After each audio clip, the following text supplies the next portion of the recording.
болсын ба? Армысыздар ата, апа, мамаманна, көрермен, қонақтар. Отыра қалсай. Келіс. Сәлеметсіз қалыңызға сөйлесіз. Уже бастап міне үлкен мереке құтты болсын келе жатқан мынау ұлы жеңіс. 8-дегі балалар, мінекей біз осы соғысты аман есен бітуіне, біздің жеңіске жетуімізге өз үлесімізді қостық. Ол үлес мысалы үшін мен жаңа айттым өздеріңе 7 жас едім деп. Сол 7 жастың ең бірінші біз бөгеншік деген болдық. Бөгеншік деп не дейді? Шөп мәшине. Артына 2 өгіз ет, алдында 1 ат болады. Артта мәшине, ол мәшинеде бірігіс отырады. Шөп шабады. Алдындағы атқа біз отырамыздағы жаңағы айналдырып отырамыз. Арттағы адам шөпті шауып отырады. Әбет деген ол уақытта біз жөнімізді білмейміз. Жұмысқа қай уақытта шығып, қай уақытта келетінімізді тағы білмейміз. Тағының атысы, күннің батысы, жас болсақ та біз соны істедік. Ал қазіргі балаларды білмейміз. Қай уақытта қандай жұмыс істейтін. Егер де біз осыны айтып отырсақ, оларға бір ертек сияқты көрінеді. Ертек сияқты. Біз 7 жаста жұмыс істесек, ал қазіргі 13-14 тіпті мектепті қазір бітірейін деп отырған балалардың өзі сол біздің жасаған жұмысымызды қазір жасамайды. Бұл әрине қазіргі уақытта халықтың түзелгені. Ол бір отанымыздың, еліміздің байлығы. Мінекей сол байлықтың арқасында қазіргі біздің жастарымыз, тіпті бізден үлкендердің өзі сол уақытта, қазіргі уақытта жөнсіз жұмыс істемейді. Мысалы үшін осы ауданның өзінде қаншама қыз бен жігіттер жүр. Қазіргі уақытта жұмыс істемейді, жұмыссыз болып. Әрине жұмыс бар емес, жоқ емес бар, бірақ сол жұмысқа қазір ешқайсымыз көңіл бөлмейміз. Ол бір жағдай. Екінші жағдай, жаңағы тылда жұмыс істеген уақытта масақ теру деген болады. Мына жерде егіндерді жинап алып кетеді, оның артында ұлығы мынандай бидай болады. Сол бидайды не істейміз? Біз қолменен жинаймыз. Жас балалар, келіншектер, өздерің сияқты жас жігіттер егерде ол уақытта болса, әрине жоқ қой ол уақытта. Соны алып келеміз де біз қырманға береміз. Одан кейін лауар екені бар. Оған 4 өгіз егіледі. 4 өгізді мынау сол жағындағысында жаңа бөгешіп отырады. Мысалы үшін мен отырдым жаңағында, сол жағында.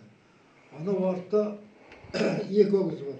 Оны жаңағы 2 өгізді бишікпен жаңағы лагабай екені астықты иіріп отыратын адам бар. Сол бір жағынан өгіз айып отырады, бір жағынан мына қолмен былай айырменен сол жаққа қарай былай итереді. Сол уақытта жерде люк толады. Оны аяқпен басып жіберген уақытта кәдімгі көпені ұқсап жаңағы түседі. Мінекей бұл жаңағы егін жинаудың тәсілі. Одан кейін ол жинағаннан кейін оны жақсылап тұрып қырманға алып келеді, молоток деген болады. Молоток деген қырды тас. Бір ат жегіледі оған. Сол атқа біз бөгешіп көп тағы мінеміз дағы мына кесе сияқты. Не болса мінекей осы сияқты. Бұлай айналдырып отырамыз. Үлкен шалдар болады, ол шалдар жаңағы енді жаңа сабақтары бар ғой егіннің. Оны жаңағы айырменен бұлай қосып, бұлай алады дағы, мына жерге түскен бидайды бір жағына алып, мына жердегі жаңағы сабандарды қайырып. Біз оны қайыр айналдырамыз. Сөйтіп жаңағы астықты әбден алып болғаннан кейін оны қысылдап үйет. Мысалы үшін мінекей қалай мынау тұр? Мінекей осылай үйет дағы, оны жақсылап тұрып түсіреді жерге қарсы. Түсірген уақытта оның жаңа күлдегі мекен, ындақ-мындақтар бір жағына қарай үйледі ғой. Біздің қолымызда бір сыпырғыш болады. Сол сыпырғышпен жаңағы біз бұлай алып отырамыз. Одан кейін жаңағы шөп шапқан уақытта тырнауыш деген болады. Оған бір адам келеді, бір ат жегіледі. Соға мініп көрдік. O da әрине жаңағы 42 уже 44 жыл ғой соғыс аяқталған уақытта. Оны да кішкене есейтіп қойдық. 11-12 келдік, 13-ке келдік алдымыз.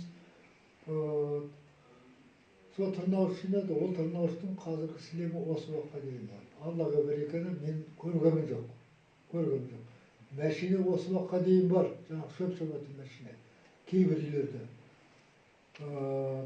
Осындай өтік. Одан кейін көпене саламыз. Одан кейін жақсап тұрып мая древиналы арба болады. Екі өгіз өледі. Жаңағы древиналы арбаға жаңағы шөпті не болса егінді салаттағы жаңағы егерде егін болса қырмаға келеді, шөп болса маяның басына алып келеді. Оны жақсап тұрып маялаймыз. Мінекей біз соғыс уақытында осындай көп қиындықты көрдік. Ал енді қазіргі жастарға келетін болса жаңа шет жағасын айтып кеттім. Қазіргі 7-8 жастағы балаларға жөніңізді бір беле суды әкелдірмейсіз. Оның өзіне әкелу үшін ең кемі 2 рет айтуымыз керек. Не суреттерді осы үйде ғана бала тіпті анау неге дәдәуірек. Соның астында бедрені төгу керек қой. Оның өзі сол көрмейді. Оның өзі 3-4 рет айтамыз біз аны темір жағын. Өз өмірімде. Yok, bana primerge айтып отырмын қазір. Біздің өміріміз мінекей соғыс уақытында сол еді. Одан кейін 44 жыл соғыс бітті деген хабар берді. Вот ол уақытта қандай халықтың оны айтып жеткізудің өзі қиын. Біреу жылап жатыр, біреу күліп жатыр. Соғыстан жаңағы кеткен адамды келіп жатыр. Кетпегендері болса қара қағаз деген болды ол уақытта ертеде. Ол қара қағазды алып, олар жаңағы үйінен шығармай жатқандар уақыттар болды. Ал енді біздің қалпымыз мысалы үшін егін ұрлап қалпы. Сол уақытта жаңағы соғыс бітті деп ат жаптырып той болды. Ат жаптырып. Көкпар деген болады ғой, осындызы болды. Мінекей сонда көкпар беріп, ат жаптырып той жасады. Егін ұрлап деген қалпымыз. Ал енді біздің өзімізден Қарақшылар атып тастап дейді. Енді бір кило бидай үшін. Иә, 3 масақ, 5 масақ деген заңдар болды ғой. НКВД-ның адамдары ғой, қызыл жағалылар атып тастаған екен. Мысалы, енді соғыс қарсаңында 37-38 жылдар үлкен нәубет жылдар болды, репрессия болды, иә. Енді менің қояйын деп отырған сұрағым мынандай ұғымдар бар. Отан деген, атамекен деген ұғымдар бар.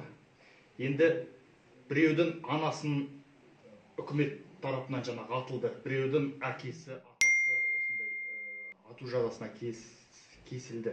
Енді соғыс басталған кезде мен соғысқа бармаймын, мен қарсымын деген сондай бір халық арасында болды ма? Жоқты ма?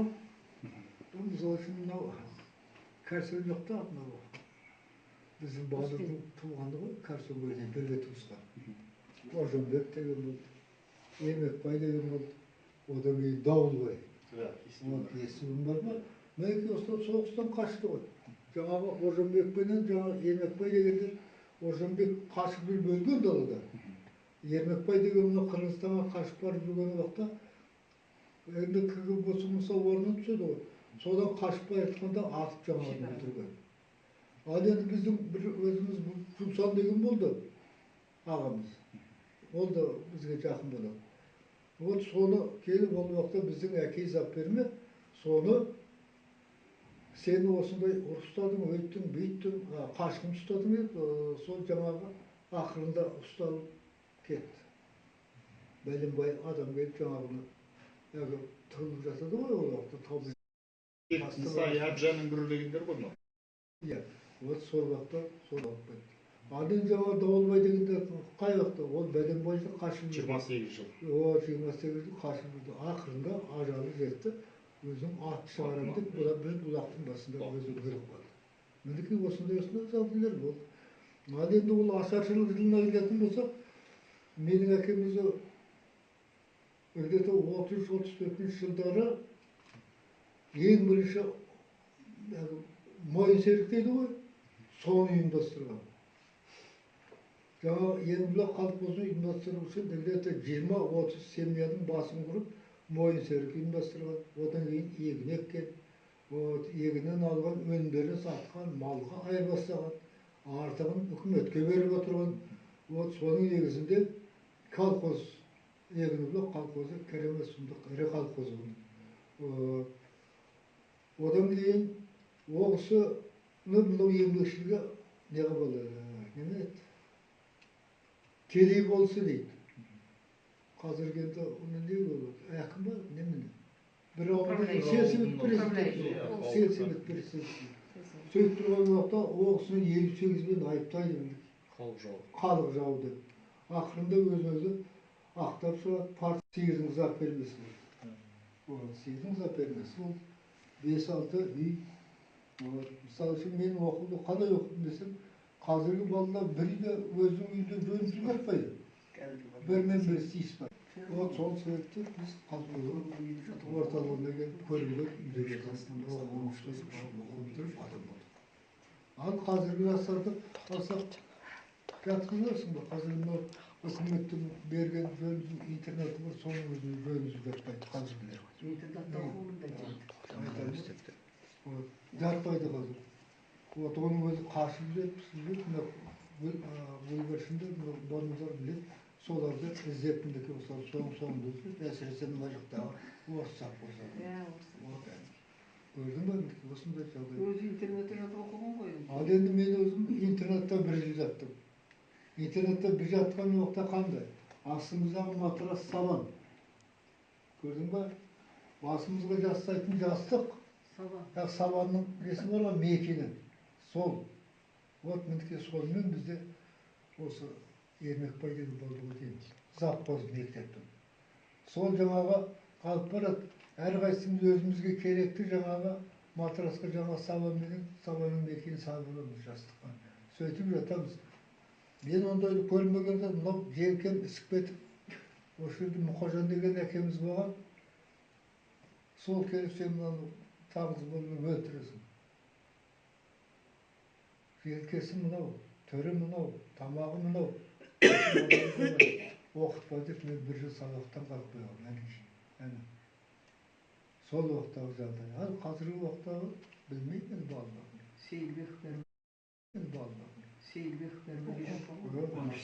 Сейілбек, Қуаныштай, жаңағы Бәкен деген.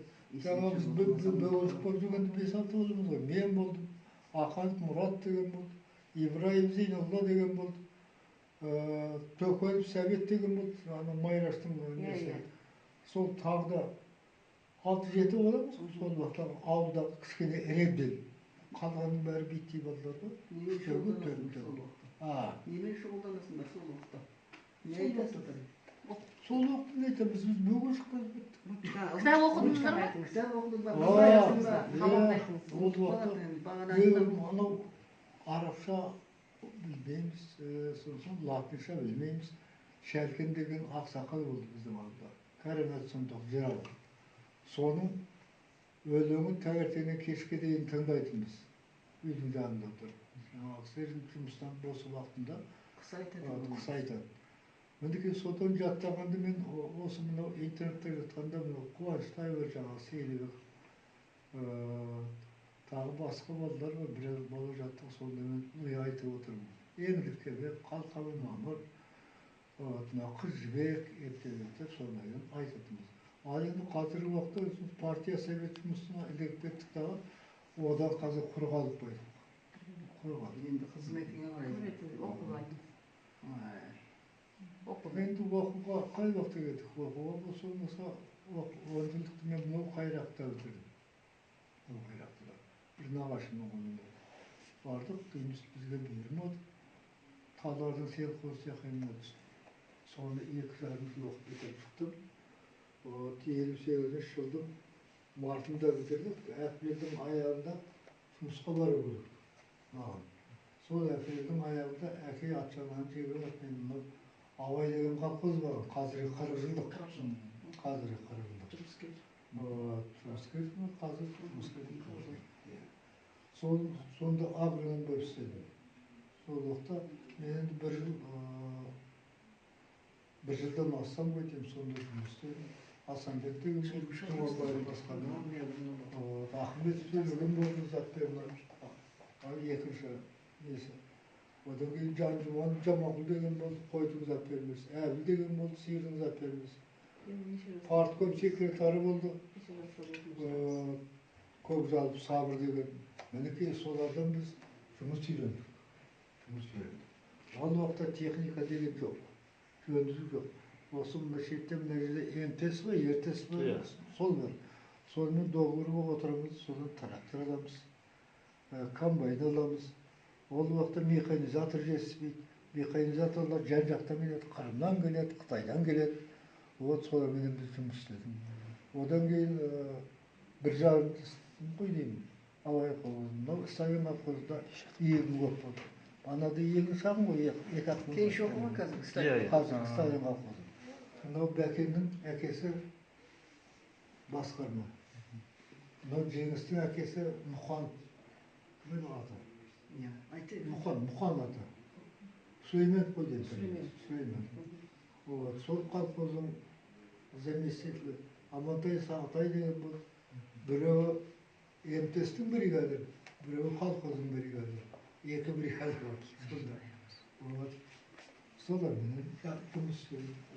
Одан кейін колхозға совхоз болды, колхоз болсақ та аяқтап совхоз болды. Аржаны кейін совхоз. Сосын мен мына Ақсуда агроном болдым. Осында агроном жүрген уақытта, сол уақытта партияға өтеміз деп жүргенде 62-ші жылы ғой деймін, 62-ші жылы. Партияға өттік. Партияға өткеннен кейін бір адам отырмын, оны бюрода облыстан келген бір өкілісім, сөйтсем училищенің директоры екен. Училищеге барған бәлкім. Соны айтып отырмын ғой, айтайын деп қойдым. Содан кейін кетіп қалдық, сосын жаңағы Жаппар аты Әбдіғали екен жаңағы. Ал әбеке мінекей агроном сізге табылды ма? Табылды. Сен агроном болып барасың ба деп. Ол уақытта өзің партияға жаңа өтіп жатсың, кандидат ол уақытта, кандидаттыққа. Сосын ойбай барамын. Неше жаста болдыңыз? Ол уақытта өзім Біз жаңағы 30'da ғой, 35'de. Содан 7 жыл соны істеп, мінекей мына жерде мынау отличник профессионально-техническое образование деген. Онда 7 жыл істедім. Одан кейін осында межрайонный медиативный станция деген болды. Ол Ақтоғай, Шет, Жаңарқа. Осыған главный болды. Қысқаша айтайын. Одан осында біраз істегеннен кейін мені Ақшатау совхозының сельсовет қылып жіберді. Одан партком болдық. Бәлем бойы. Одан кейін сол жерде главный экономист болдық, зам директор болдық. Айналып келген уақытта 41 жыл қызмет істедім. Енді ол жаман істегеніміз жоқ қызметте. Ол уақытта жақсы уақытымыз. Қазір қартайдық, 85-тен 87-ге қарай кетіп отырмыз. Мына кісімен ол уақытта үйленгенбіз. 59 жылы, 11 жылы. Одан құлай қаласа 6-7 бала көрдік. Екеуі бала жерде қарғам түгел. Жоғары білімдері бар. Вот өстіп жұмыс істегенбіз. Енді қысқаша болса айтайын. Ата, мені сұрайын деп едім. Мысалы, жаңағы үкімет тарапында үлкен қызмет атқардыңыз. Енді 91 жылы жалпы мынау Кеңес одағы сол Кеңес одағы тарағанда қандай әсерде болдыңыз, және біз тәуелсіздігімізді алғанда қандай әсерде болдыңыз? Енді ол Совет үкіметінің кейбіреулер жамандайды. Оның жақсы жағы да бар. Әсіресе қай жағынан? Бұл жағынан бар ма? Бар. Студенттер түгелімен бесплатно оқиды. Değil mi? Медицина деген. Қазір аяғында басып кетсең, медицинада ақша сұрайды. Ақша сұраған жоқ ол уақытта. Жұмысты жақсы істеген адамдарды көтермеледі. Осы қазіргі уақыттағыдай ақша беріп, өтіп кету ол уақытта жоқ. Мысалы үшін мен қалай жұмыс істедім? Өзім еңбегіммен өзім көрсеттім. Ақша бергем жоқ, мал бергем жоқ. Hazır gelir. Ne istep жатыр? Akşa bilsem kızmazda turasın. Akşa bilsem yok. Dağda oturатын o жерде kimdir? Şimdi oynatın ballar. Hazır vaxtda. Al endi 91 yılı bolsa olmasa egemenlik aldık. Partiyani tarattık. Жақсылап тұрып жарайды, ол өзімен өзі кетті. Egemenlik aldık. Onun da bізге не керек? Egemenlik aldık. 70 yıl misal үшін Совет үкіметінің қол астында өмір сүрдім. 250 жылдан астам патшалық Россияның қол астында жұмыс істедім. Қазақ деп таныды ма ол уақытта? Ешкім жөнді таныған жоқ. Қазір қазақтар барам деген жеріне барады, бармайым деген жеріне бармайды. Ол уақыттан ондайды біздің қазақтар көрді ма? Көрген жоқ. Вот сол себепті біздің алып отырған қазіргі мынау егемендігіміз вот мінекей осының арқасы. Вот мінекей ол халықтың берекесіне әкеледі, бірлігіне әкеледі. Қазір бізде 130 халық бар. 130 дейм ба? 130 дейм ба? Сондай адамдар бар.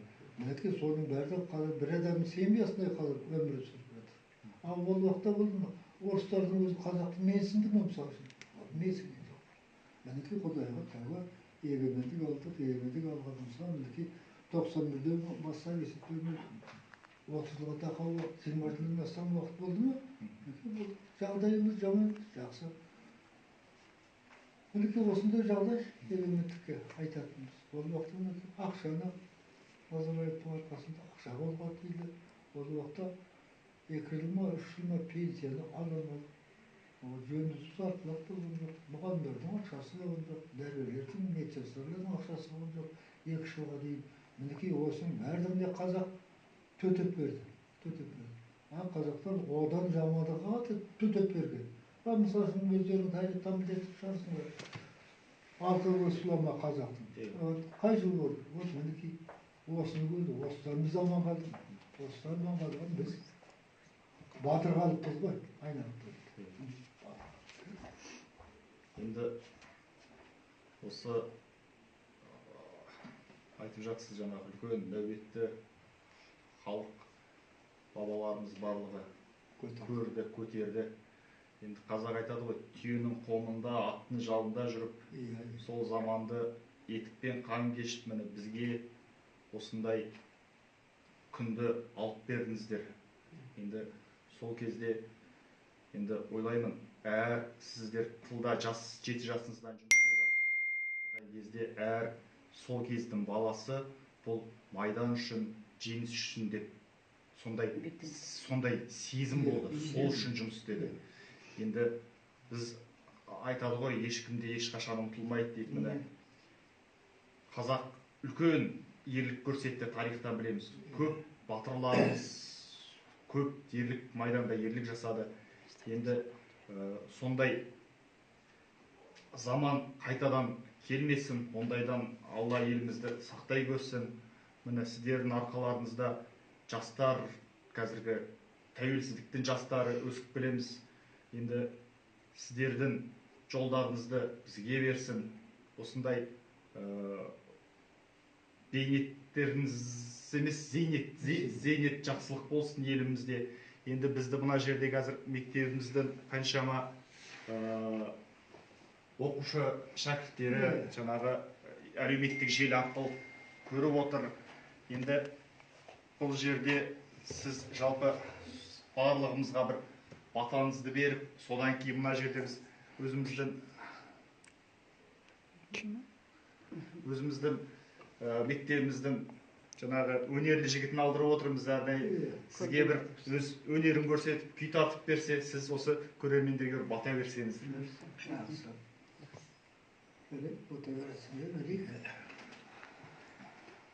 Bismillahirrahmanirrahim.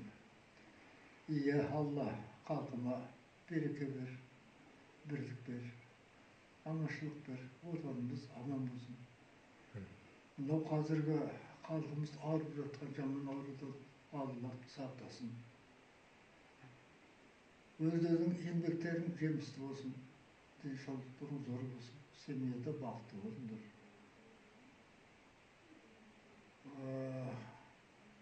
Başka ne tamam? Tutuk kaldı mı biz? Bana şakalarını kızım. Bana şakaların kızımı aman sağ olunuz. Güvenme ve Allah nasip etsin. Allah'ın vatan gözü vermedi de böyle. 86'a gelip ama elimiz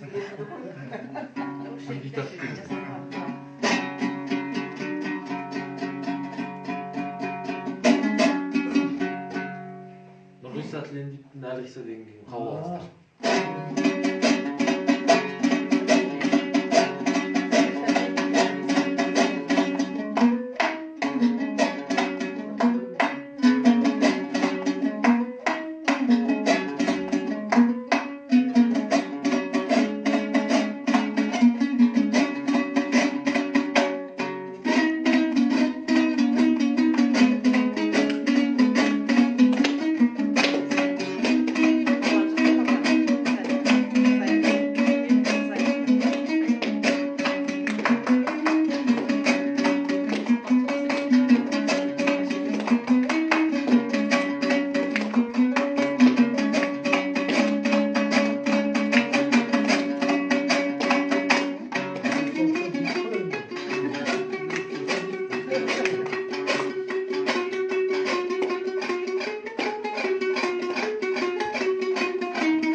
Allah semiyalarında, otbasılarında ılgı жақсы қызық қуаныш болсын. Осы біздің дастарханымыздай дастархандардың қызық қуаныштарына жайылсын. Өсіріп отырған балапандарының қызығын көріңдер барлықтарыңда. Барлықтарың өзіңнің баламсыңдар ғой, біздің батамыз қабыл болсын. Алла, әмин. Енді апа бізде мына мұғалімдеріміз құр қол келген жоқ. Сізге деген атаға деген өзінен сый сияпаттар бар. Міне Ербол мұғалім өзі ұйымдастырған, Гүлнара Бағланбековна деген бар, Нәзира Елубаевна деген бар. Бүкіл енді мектеп администрациясы бар. Гүлжан Әлиханова, Бала Манна, Бала Төлегенова деген сол кісілер міне үлкен администрация өздері келді. Қазір індет болып отырған көбісі келемеді, бірақ өздерінің сондай сый сияпаттарын беріп жүрді. Соны табыстауға рұқсат етіңіз. Ербол мұғалім табыстарыңыз есіңіз.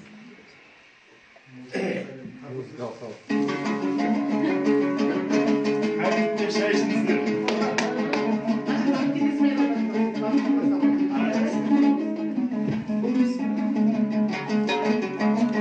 Ербол.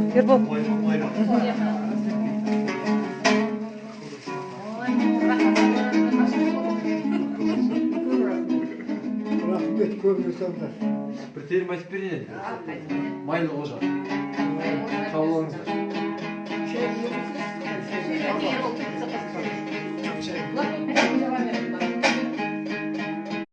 Жандайдай үзілген жерді жандайдай, қарындас деген мейман дос сірәда қапы қалмайды, қиын іс түссе басына туысқан қамын ойлайды.